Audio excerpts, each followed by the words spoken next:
Hello everyone and greetings from TradeFlock. In this conversation, in this talk with leaders, we have a very wonderful guest with us.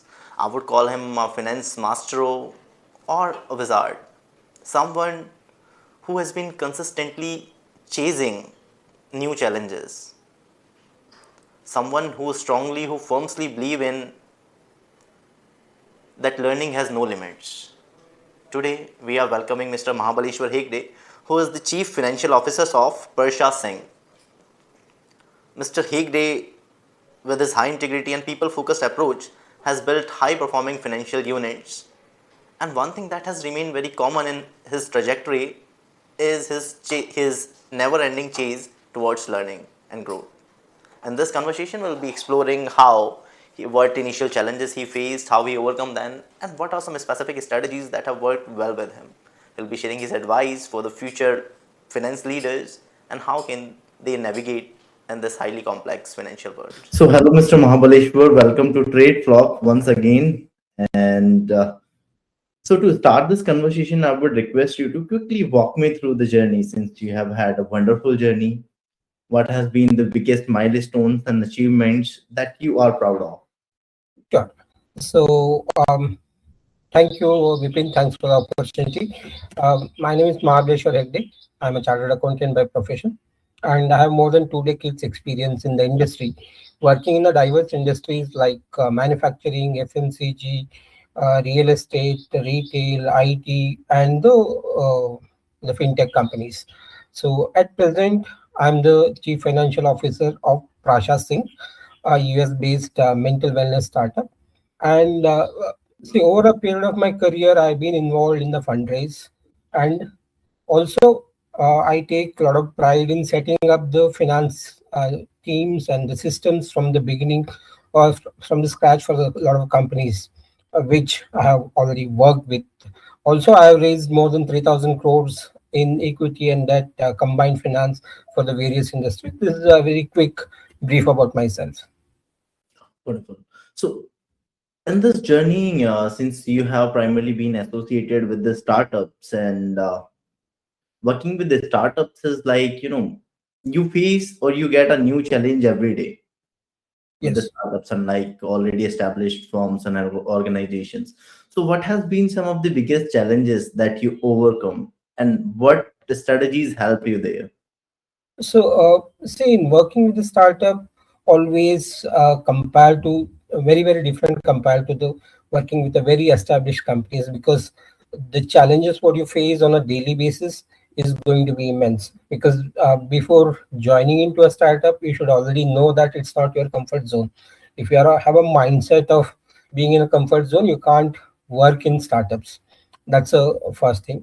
And each startup will have a different kind of challenges which can pose, but my view on that each challenges comes with a learning, because it gives you opportunity to explore yourself.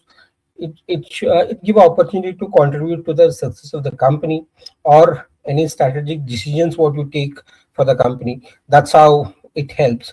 So in terms of challenges recently, the current company which I'm working with, I can just give you an example. We are a mental wellness startup, so we are strictly regulated by the US federal law.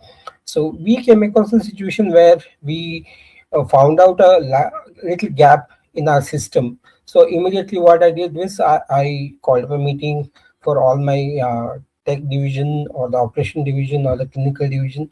We ensure that we came across, sit together, and resolve the issue on the go, so that our product or our operation doesn't get impacted.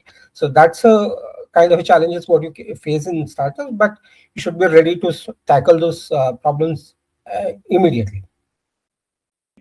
Wonderful. And so currently you are associated with a US based wellness healthcare startup, right? So what does your role includes in this startup? Because that is not something where the core financial functions has to be taken care of. So how would you define your role in this startup? See, as a CFO, many people think that the finance is a back-end function, but I purely have a belief that finance is also a business function, because end of the day, whatever you do has to result in financial results. And finance has a complete overview of whatever is happening in the company, unlike the other teams. Say, for example, the marketing team, they have visibility on the marketing front only, how much likes it has come, how we did the campaign, and those things. But as a finance head or the CFO of the company, you will have a vision on each and every matter which is happening in the company. So as a CFO, my role will be ensure that company is adequately funded, so that in the long term our growth is not impacted. So that's a forecasting or the financial working capital requirement that I have to foresee or forecast on accurate basis, so that we can go to the market on a timely basis to raise funds for the expansion, so that we never run short of money in our business. That's a primary function of a finance head or the CFO of the company, to ensure that company is sufficiently funded. Also, my role comes in the pricing part or the expansion strategies, because which are the regions you want to expand, which are the state you want to expand, or which are the countries what you are expanding to different geographies. In that, particularly the finance plays a very key role in terms of the how business is going to be fair in those regions, or what should be our business plan, what should be our expansion strategy. It is a long term strategical role which a CFO plays in any of the company. Wonderful. That's great. And Mr. Mahabaleshwar, if I may request you to recall on your previous journey, because I read it somewhere that practice makes a man perfect, but all the successful men are made of nothing but the mistakes they did. So, what has been the toughest decisions or calls that you had to make, and what did they teach you? See, in terms of the toughest call in my previous organization, in one of the organization, what I see was letting go few people for XYZ reasons, which so that was a in I'll say I'm a people manager or people person, where I on one side I ensure that my team also comes up, grows with me, also give them adequate opportunity to growth and learning. But at times, sometimes situation such a way comes that people want to leave the company after having gained the knowledge, having worked with the company, getting all benefits from the company. During that time, letting go people was a tough decision, but that has to be done for the betterment of the company, because end of the day, what the company what you are working for, you need to achieve the goals which is assigned to you, the result KPIs which was assigned to you, that you have to achieve it. Because in that company, my for some time my goal was to ensure that company becomes profitable. That was my goal. So I have to cut the cost in each and every region, aspect, department, ensure that company becomes profitable. But during that time, cutting other things were not so difficult, because they were intangible. But letting go people and ensure that we part away in a good books, that's the most difficult thing which I think I have handled in my previous organization. Great. And Mr. Higde, if I remember clearly, just a very few years ago, UPI used to be considered a very revolutionary, innovation in finance sector. And now we are seeing that even WhatsApp and even ChatGPT is allowing you to make payments through UPI. So after UPI, what do you think would be the next driving factor in finance industry? See, the digital payments or the digital sector, I think they have revolutionized a lot of payment system within India or across.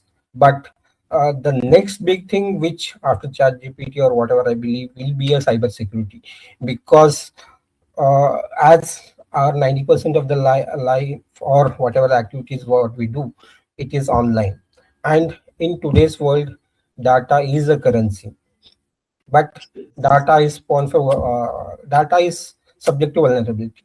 So the cyber security aspect, I think it's going to be next big thing, which I think at moment which is very very relevant now. Wonderful.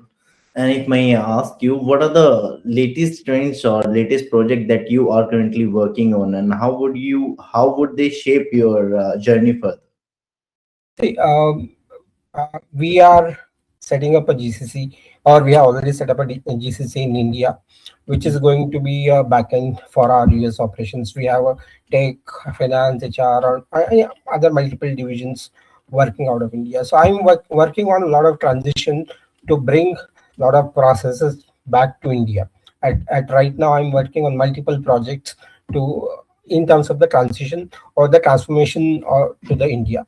And the second project which I'm right now working was the digital transformation, because our goal is by 2026 we should be completely paperless office.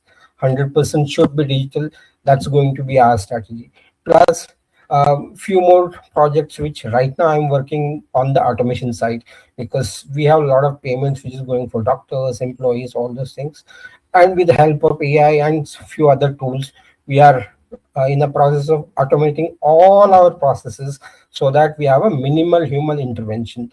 It's only that the end point or the trigger point wherein people have to involve in case of very some serious issues. Otherwise, it should be 100% fully automated product. So I'm working on few of these projects right now. And moving further, what are your personal or slightly professional milestones that you want to achieve in coming 5 years, and Uh, you are aligned to them? our aim is to list our company on the Nasdaq in next 5 years. As a CFO of the company, this is the goal what we have set for ourselves. Less than 5 years, because 3 to 5 years is the horizon what we are looking at. And during this time, we want to list our company on the Nasdaq. That is the goal which right now we are carrying forward. And all of us, including our founders, team members, all of the department, we are started working towards that direction in terms of the compliances, regulations, or the backend supports, or the systems, anything what we want to put in place to achieve those goals in next 3 to 5 years. So, just in line to this question, what do you think might be the biggest hurdles in achieving this milestone? As of now, we are not foreseeing any hurdles at this point of time because uh, right now our business is shaping up in a very good direction, or we are in the proper direction in terms of achieving our goals in next to 3 to 5 years. Because as of now, as on 2026, we are not foreseeing any issues or the challenges in terms of getting us listed in the Nasdaq. Wonderful. And Mr. Hegde, you've been blessed with such a wonderful journey. So, what has been one success mantra that has helped you stay strong, a people's manager that you love to call yourself, and a successful business person? See, the success for any for me personally, one is continuous learning. You need to be updated, be in the finance or any other profession. You need to be kept yourself updated to the whatever happening in the world, because specifically in the compliance aspects, because we have to continuously learn the compliances, implement it. That's a one thing. One is the continuous learning, what I feel that. The second is the long term vision. You should have the long term vision for whatever you are doing, or for yourself as well as your company, because our goal is not that within 3 months we are do everything. It's like 3 to 5 years plan, and then there are short term plans to achieve those long term goals. That's a mindset. I always work on that. And the third thing is the digital learning, because today the technology is changing on a day to day basis, or the chat gpts or the ais have made a lot of things easier, but it's our responsibility to get ourselves updated on these latest technologies, so that we can cope up with the Gen Z, Gen Z, Gen Y, these people who come with a lot of technological knowledge.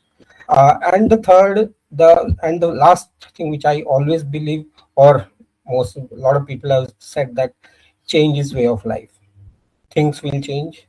There should not be resistance for the change. You should always accept change with the open mindset, so that you grow yourself as well as the you grow along with the people or the teams around you. Thank you so much, Mr. Higde. Then that would be it from my end, and I really appreciate you taking out time this morning. Thank you, Vipin. Have a great day. Have a good day and have a Good day. wonderful year ahead. Yeah, thank you. I also wish everybody Happy New Year and have a good time ahead. Definitely, I'll pass it to them. Yeah, Bless. thank you.